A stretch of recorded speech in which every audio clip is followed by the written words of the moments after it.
आज आपके सामने जो दूसरी दफा फरीदाबाद के प्रेस बंधुओं को और इलाके के सभी मौजूद साहिबान को जो तकलीफ दी है, वो सबसे बड़ा जो कारण है आज हमारे फरीदाबाद के अंदर कि जिस इलाके को बढ़ते हुए प्रदूषण की वजह से बड़े बुजुर्गों का, हमारी माताएं और बहनों का, नवजात शिशु बच्चों का, गर्भ में जो हमारे बहन बेटियों के बच्चे हैं,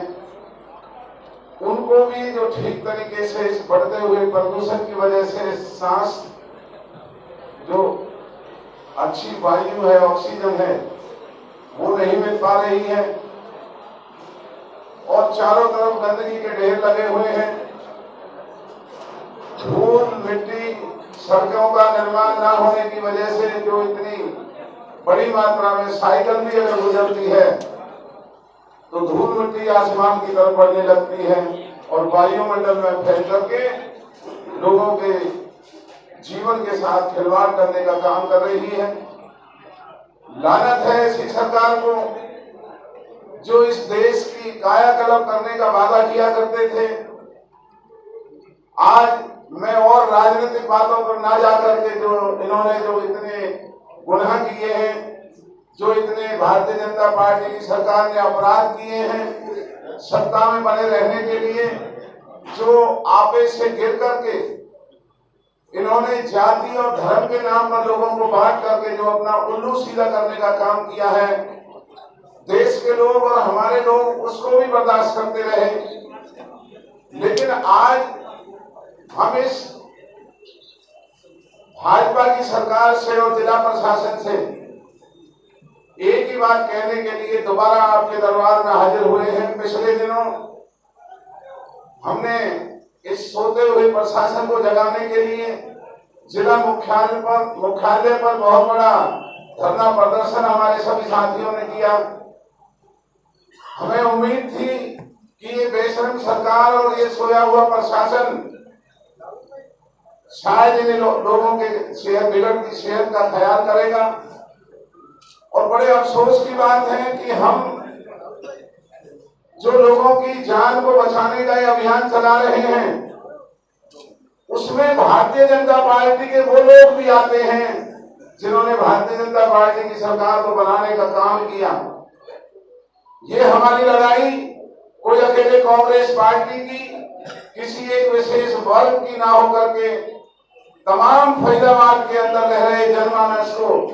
केवल मात्र जो ये भाजपा के नेताओं की वजह से, जो इस जिला प्रशासन के बेईमान अधिकारियों की वजह से आज जानलेवा जो प्रदूषण फरीदाबाद में बढ़ रहा है और अधिकारी अपनी जेबों को भरने में लगे हुए हैं। हमने पिछली दफा भी कहा था, आज भी आपके सामने हम ये बात रख रहे हैं कि ये जो कारखाने जिनमें से जहरीला धुआं निकलता है, सुरूरपुर से लेकर के और फरीदाबाद के तिलपत तक और तिलपत से लेकर के बल्लभगढ़ और आस पड़ोस के तमाम के इलाकों में जिन कारखानों को सरकार की इजाजत नहीं है, उनके पास पॉल्यूशन का कोई सर्टिफिकेट नहीं है, गैर कानूनी तरीके से जो कारखाने चल रहे हैं, उनमें से निकलने वाला जो प्रदूषण है, जो धुआं है, वो हमारे लिए जानलेवा बना हुआ है। इसी तरीके से होडल पलवल से 33 रेल चला करती थी। ट्रेन में कमेरे वर्ग के लोग बैठ करके दिल्ली जाते थे, फरीदाबाद आते थे। लेकिन आज बड़े अफसोस की बात है कि फरीदाबाद के भारतीय जनता पार्टी के मंत्री और विधायक और सांसदों की जो प्राइवेट बस बदरपुर से लेकर के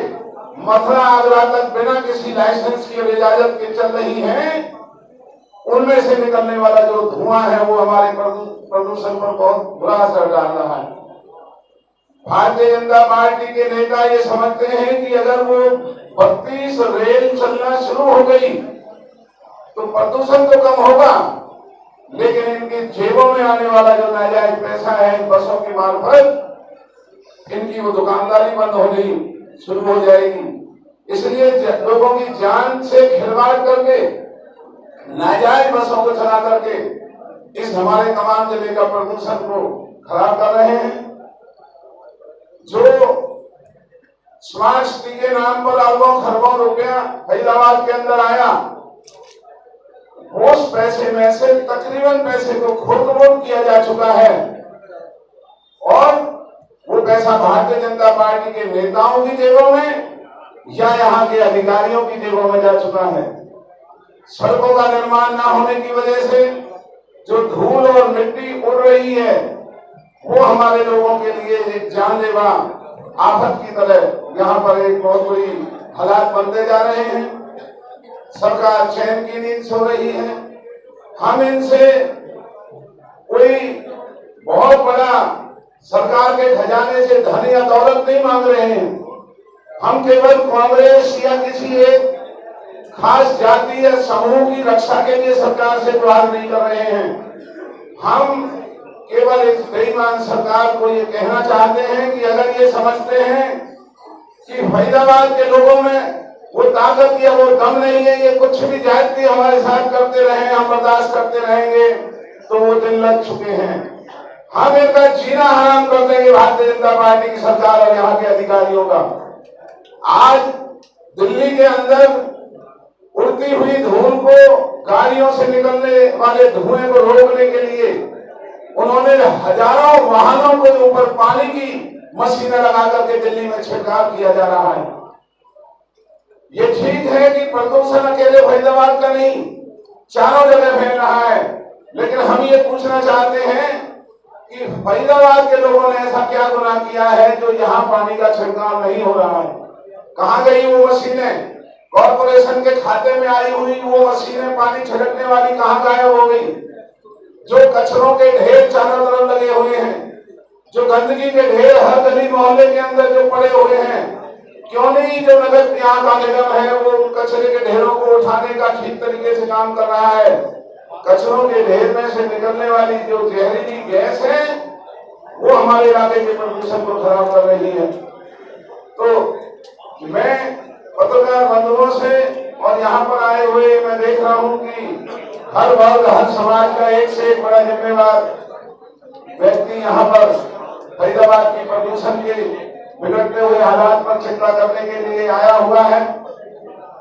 हमने पिछले दिनों जो धरना दिया था, हमने अधिकारियों से और इस सरकार से कहा था कि सरकार हरकत में आए और जो भी प्रदूषण को रोकने के कदम दिल्ली की सरकार उठा रही है, ये हरियाणा की सरकार फरीदाबाद में क्यों नहीं लोगों की जान को बचाने के लिए आगे बढ़ना चाहती? आज इस दूषित वायु के कारण जो बीमारों की, मरीजों की संख्या बढ़ रही है, सरकारी अस्पताल में न डॉक्टर है न दवाई है, प्राइवेट अस्पतालों में खुली लूट है। कोई भी अगर वहां चला जाता है तो इलाज आदमी का नहीं, उसकी जेब का इलाज किया जाता है। ना कोई कानून है, ना कोई नियम है, ना कोई देख रेख है। बाढ़ ही खेत को खा रही है। भाजपा के तमाम नेता और उसमें कुछ हमारे कांग्रेस के भी शामिल हो सकते हैं, दिन और रात नाजायज कॉलोनियों को काटने में लगे हुए हैं।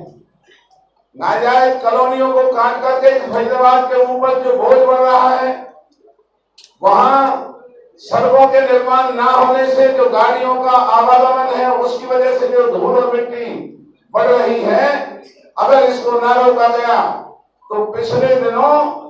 उत्तर भारत में अगर किसी एक शहर का सबसे ज्यादा AQI अगर खराब था तो वो फरीदाबाद का 700 लेवल तक AQI हमारा फरीदाबाद का खराब हो चुका है। रात को सोते हैं तो सोते वक्त ऐसा लगता है कि जैसे व्यक्ति हुक्का पी रहा है, इतना धुआं मुंह के और नाक से शरीर के अंदर जाता है। पार्कों में जो हमारे बुजुर्ग और भाई सैर करने के लिए जाया करते थे,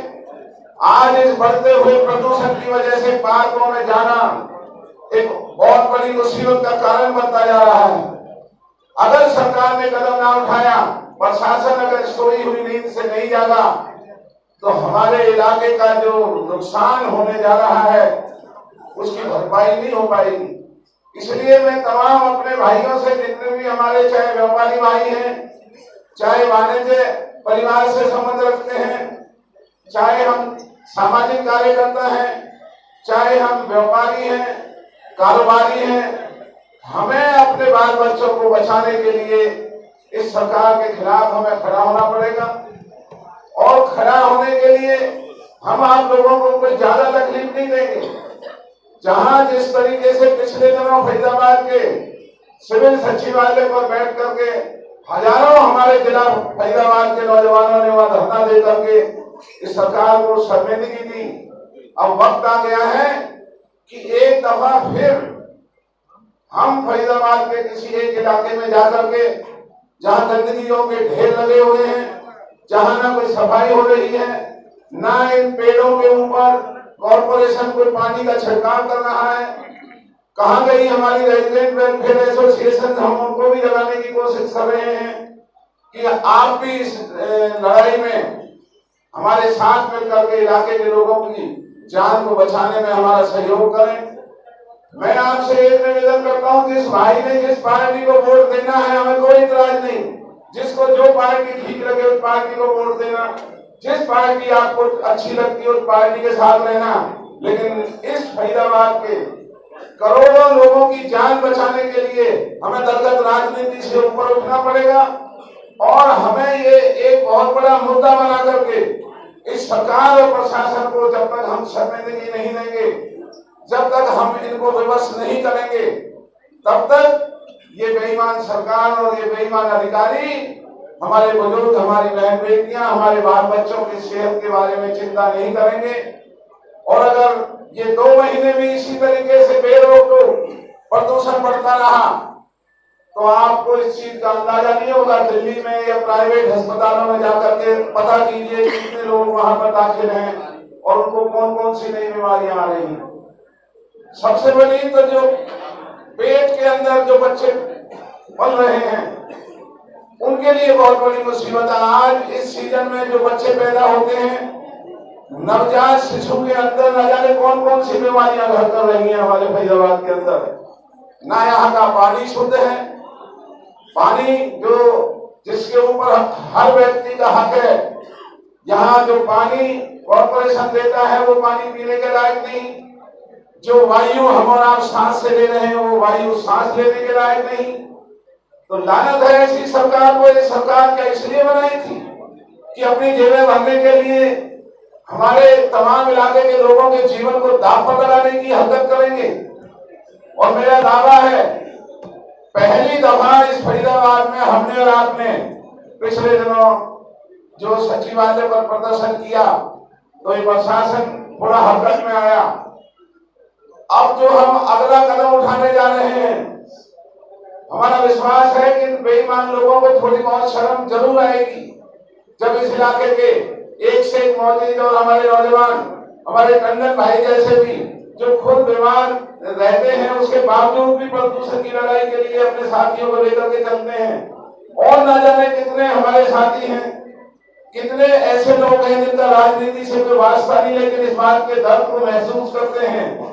अंतर केवल ये है कि आज तक इस फरीदाबाद में जब भी कोई बात हुई वो राजनीति की हुई, जब भी बात हुई वोट बनाने की बात हुई, जब भी किसी नेता ने कदम उठाया तो वो अपनी छवि को बनाने के, राजनीतिक छवि को बनाने के लिए काम किया। लेकिन हम और हमारे तमाम साथी, हमें राजनीतिक छवि की जरूरत नहीं है बनाने की, हमें लोगों के जीवन को बचाने की जरूरत है, जो हमारा और आपका सबका परम कर्तव्य है, हमारा फर्ज है। तो इसलिए अब हमने ये फैसला किया है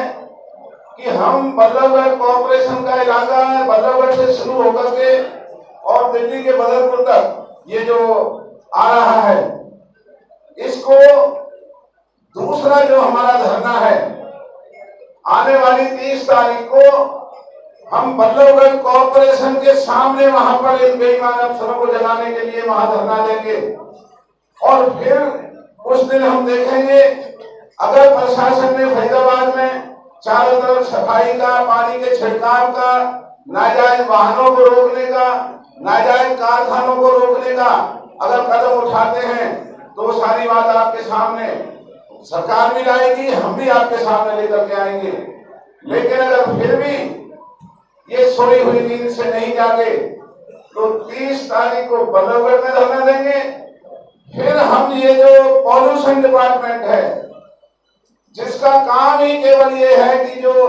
पॉल्यूटिंग यूनिट्स हैं, जिनमें से ये धुआं जहरीला जो गैस निकलती है, जो ये रिश्वत लेकर के नाजायज कारखानों को चलाने दे रहे हैं, ये धरना हम पॉल्यूशन डिपार्टमेंट के सामने रखेंगे। लेकिन मेरा आपसे ये भी साथ के साथ अनुरोध है कि 30 तारीख के धरना में चाहे वो बल्लभगढ़ में रखा जाएगा, लेकिन मुद्दा ये तमाम फरीदाबाद का है, तो ज्यादा से ज्यादा संख्या में आप वहां पहुंच करके इस इलाके की सबसे बड़ी जरूरत को इस सरकार और प्रशासन के सामने एक मुद्दा बनाने में हमारी मदद करें। और जहां भी आप रहते हैं, वहां भी जहां भी गंदगी के ढेर हैं, उनका फोटो खींच करके उसको एक सोशल मीडिया का हम नंबर देंगे, उस पर डालें, जिससे हम इस सरकार को लानत दे सकें, इन बेईमान भाजपा के नेताओं को इनको बता सकें कि तुम्हारी कमजोरी की वजह से, तुम्हारी नाराजगी की वजह से, तुम्हारी बेईमानी की वजह से आज इस इलाके का कितना बड़ा नुकसान हो रहा है। तमाम के तमाम भाजपा के नेता, चाहे वो सांसद है, विधायक है, मंत्री हैं,